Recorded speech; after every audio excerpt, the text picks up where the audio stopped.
Сәлем достар, бүгін қазақ халқының тағамдарының бірі тары көже даярлаймыз. Тары көже ол тарыдан дайындалатын тағам, яғни жаңадан босанған келіншектерге ұсынылатын тағам. Тары адам ағзасына тоқтықты дарытумен бірге емдік қасиетімен де қадірлі. Ол адамға күш-қуат береді, бауырдың жұмысын жақсартады, қан қысымын реттейді және ішек-қарын жұмысын жақсартады екен.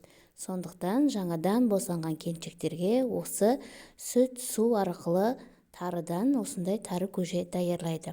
Тары көжені даярлау үшін бізге тары, сүт, су, шекер және май қажет. Алдымен тарыны осылай жақсылап суын тазалаймыз, яғни 2-3 қайтара қайта жуып тазалап аламыз.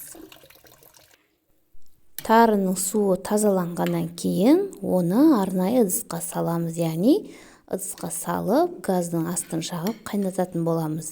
Ыдысымызға салғаннан кейін үстіне 2 бокал сүт құямыз және 1 бокал суды құйып, татымына қарай тұз, тәтті қосасыз. Егер тәтті болсын десеңіз, шекерді 2 есе қоссаңыз болады. Егер орташа болса, аздау саласыз. Осылайша бір қайнатамыз, яғни газдың астын қатты қойып, бір қайнатып аламыз. Тары ол адам ағзасына керекті дәрумендерге бай екен.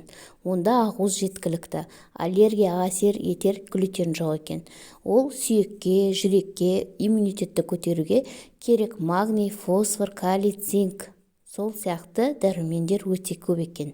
Осылайша тарымыз қайнайды. Қайнағаннан кейін астын өшіріп 20-15 минутқа қойып қоямыз.